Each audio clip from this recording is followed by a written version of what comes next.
ये मेरे लिए बहुत ही भावुक दिन है, क्योंकि आप सब जानते हैं कि फिल्म इंडस्ट्री से जो मेरा रिश्ता रहा है, मुझसे पहले मेरी एक बहन रोडू क्षेत्र, इसी एरिया शिमला के एरिया की प्रीति जिंटा जी, वो भी उन्होंने भी मुंबई नगरी में अपना नाम कमाया। और मुझे एक छोटा सा किस्सा याद आता है। जब मैं वहां संघर्ष कर रही थी, 2006 या 7 की बात है, तो मेरे पास काम नहीं था, बहुत काम कम मुझे मिलता था, उसके लेकर मैं हमेशा चिंतित रहती थी। तो हमारे एक बहुत ही जाने माने फोटोग्राफर उस वक्त के थे, राकेश श्रेष्ठा जी, बहुत ही बड़े फोटोग्राफर थे। तो मेरे काम से प्रभावित रहते थे और मुझे उन्होंने कहा था कि तुम हिम्मत मत हारना। एक दिन उनका फोन मुझे आया और उस टाइम पे प्रीति जिंटा जी बहुत बड़ी स्टार थी, टॉप मोस्ट स्टार जिसे कहा जाता है बॉलीवुड की, वो थी।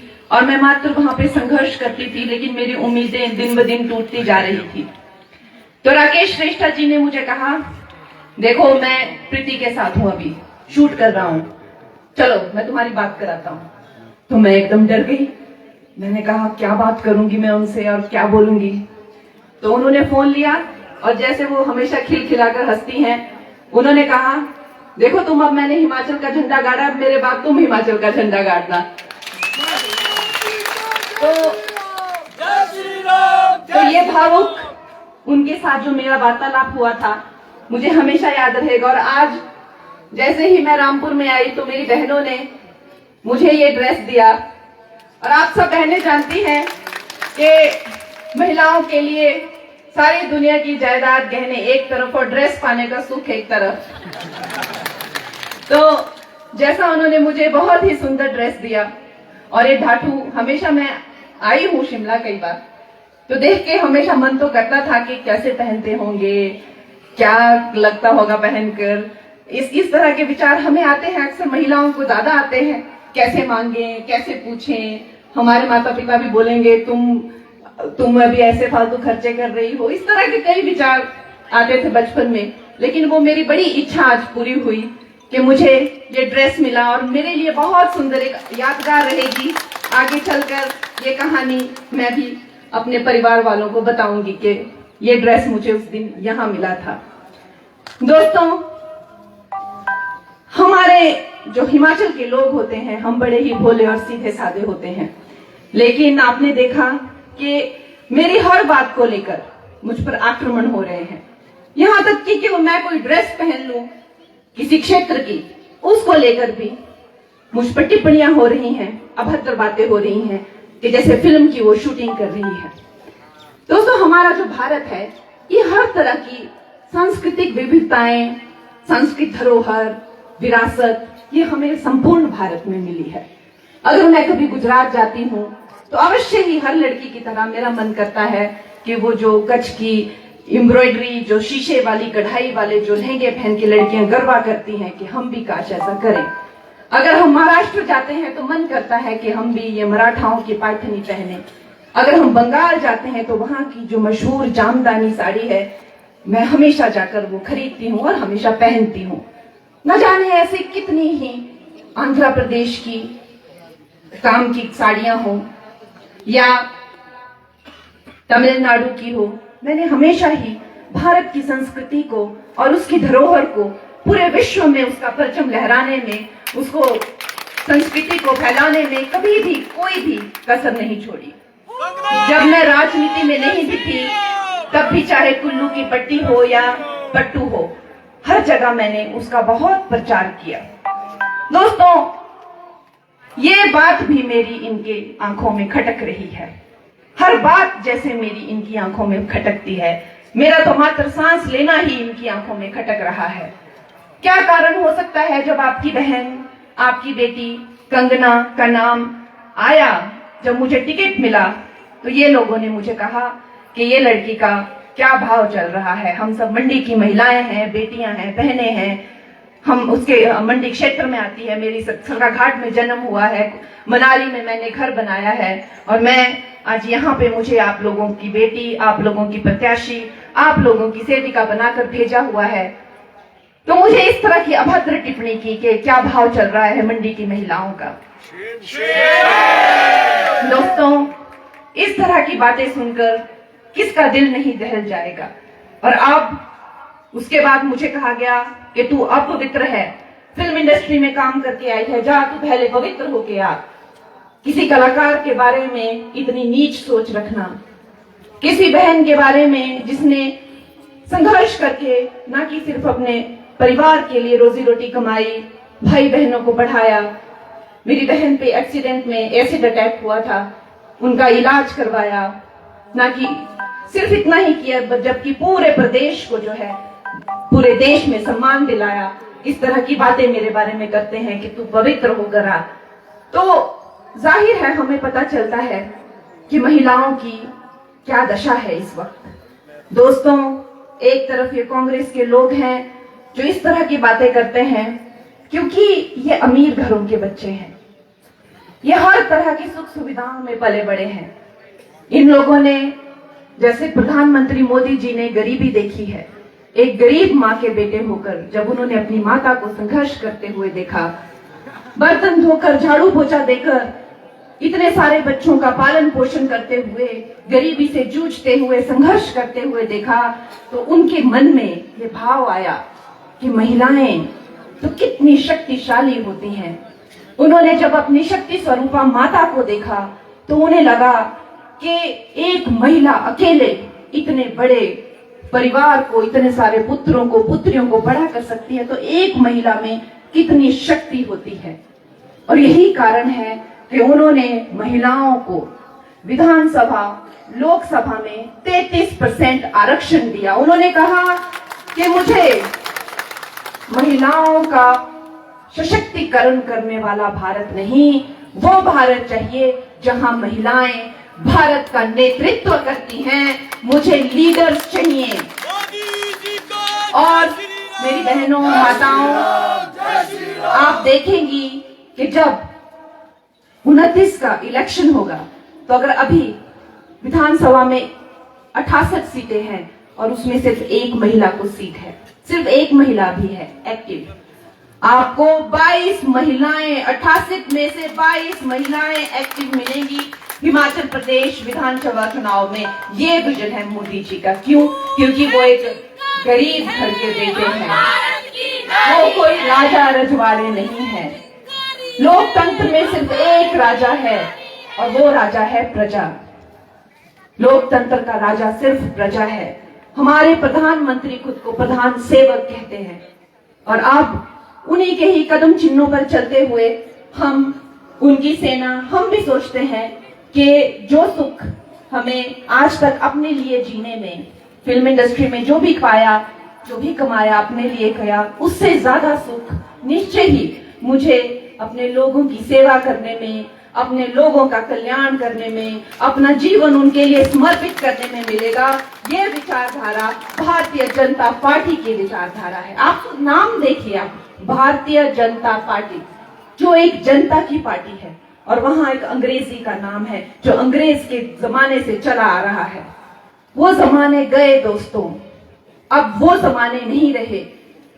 जैसे मेरे भाई कौल सिंह ने आपको बताया, वो भी एक गरीब घर के बेटे हैं जैसे कि मैं हूं। हम गरीब घरों से आते हैं, हमने गरीबी देखी है, हमने बेबसी, लाचारी देखी है। और आज ऐसा हमारा दुर्भाग्य हुआ कि मात्र कुछ हजार वोटों से या कुछ 100 वोटों से ये रह गए। और अगर मुझे बहुत उम्मीद है कि ये बहुत युवा हैं और आगे चलकर भी आपकी सेवा करेंगे, लेकिन दोस्तों, जिस तरह से हमारा दुर्भाग्य, पिछली विधानसभा में आप सोच लीजिए 68 सीटों में मात्र 30-32 हजार वोटों से हमारी सरकार रह गई। और आज सारे देश के लिए हम एक बहुत ही दुर्भाग्य का एक उदाहरण बन के रह गए हैं कि संभल के रहो, नहीं तो हिमाचल जैसा ना हो जाए। जो लोग अपने आप को नहीं संभाल पा रहे, अपनी सरकार नहीं चला पा रहे, आप लोगों को क्या ही संभालेंगे। नौटंकी करके रख दिया है इन लोगों ने, नाटक बना के रख दिया इन लोगों ने।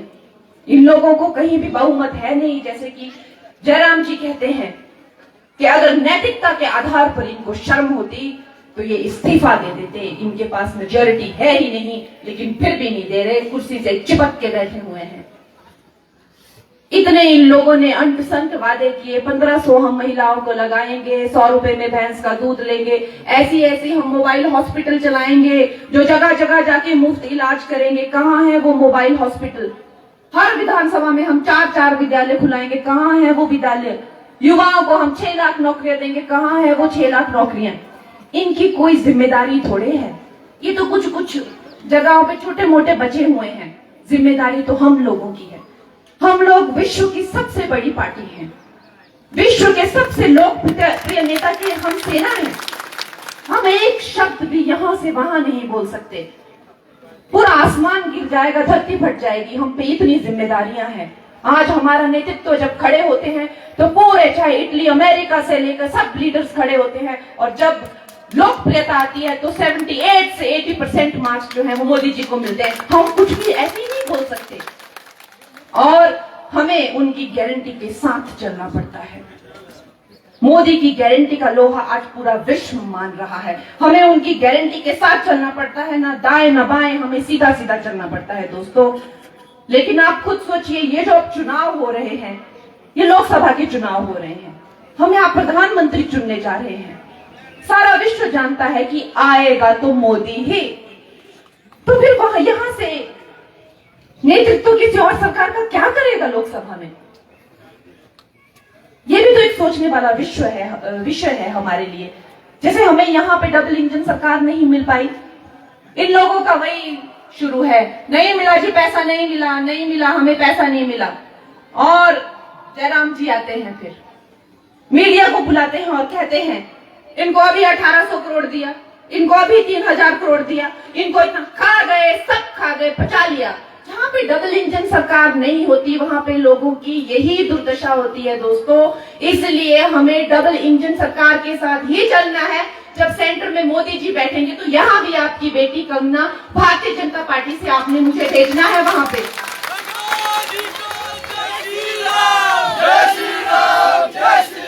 बहुत बड़े घर के दोस्तों, बड़े लोग होते हैं, उनकी बड़ी बातें होती है। हम छोटे लोग हैं, हमें किसी चीज की शर्म नहीं है।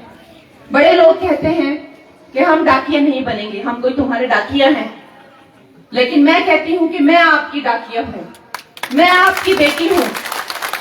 मैं, जैसे हमारे प्रधानमंत्री कहते हैं, मैं प्रधानमंत्री नहीं, मैं प्रधान सेवक हूं, वैसे ही मैं आपकी सेविका हूं। और मुझे आपने कभी भी कोई भी आज्ञा देने में कोई भी संकोच नहीं करना है, मुझे अपनी सेवा में लगाना है। वही निश्चय मैंने अब अपने जीवन के लिए किया है कि मैं आपके सेवा में पूर्ण रूप से समर्पित हो जाऊं। दोस्तों, कहने के लिए बहुत बड़ी बातें हैं, बहुत लंबी बातें हैं, लेकिन मुझे आप लोगों का जोश देखकर, मेरे भाई बहन, मेरे बूथ कार्यकर्ता, जितना मुझे लगता है कि निश्चय ही आप लोग इस बात की गंभीरता मुझसे ज्यादा जानते हैं। हिमाचल में, जैसा मैंने की कहा कि कुछ हजार वोटों से कितनी बड़ी त्रासदी हिमाचल में हो गई, अब हमने सबने देखा है और मन बना लिया है कि अब की बार हम बिल्कुल भी कोई भी ढिलाई नहीं बरतेंगे। तो दोस्तों, ये बात सच्ची है कि कांग्रेस महिलाओं का अपमान करती है, सैनिक बलों का अपमान करती है, कहती है कौन सी सर्जिकल स्ट्राइक, कहाँ की, गलवान में मार खा के आ गए, ये कायर है, असहासी हैं। इस तरह की बातें ये हमारे सैनिक बलों के लिए करते हैं। आप सोच सकते हैं, हिमाचल प्रदेश ये वीर भूमि है।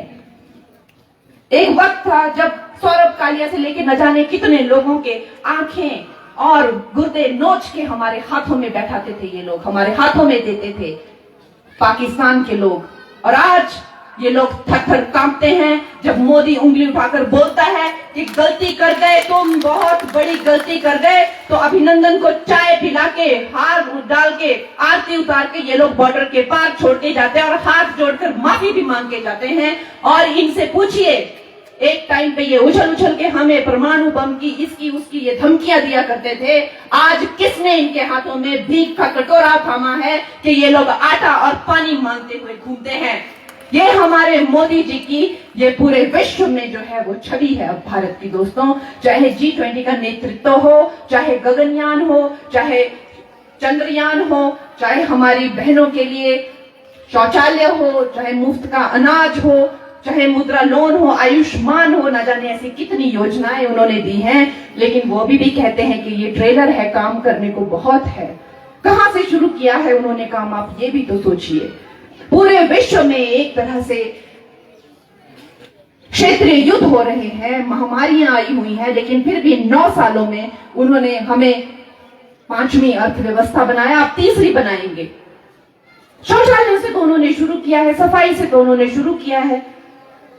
इतनी दुर्गति कांग्रेस ने हमारे देश की हुई थी। तो दोस्तों, वो कहते हैं कि ये तो अभी ट्रेलर है, लेकिन हमें उनके साथ चलकर उन्हें मजबूत बनाना है। और बाकी मैंने जैसा आपको कहा कि एक गरीब की बेटी को, अपनी बेटी को, अपनी बहन को और इन सब पुरुषों को जो आज आपकी बहन को कहते हैं तू अपवित्र है, तू चली जा यहाँ से, आपको मजा चखाना है और यहाँ पे मोदी जी की सरकार लाकर हमें भगवा लहराना है। जय श्री राम, जय श्री राम, जय श्री राम, जय।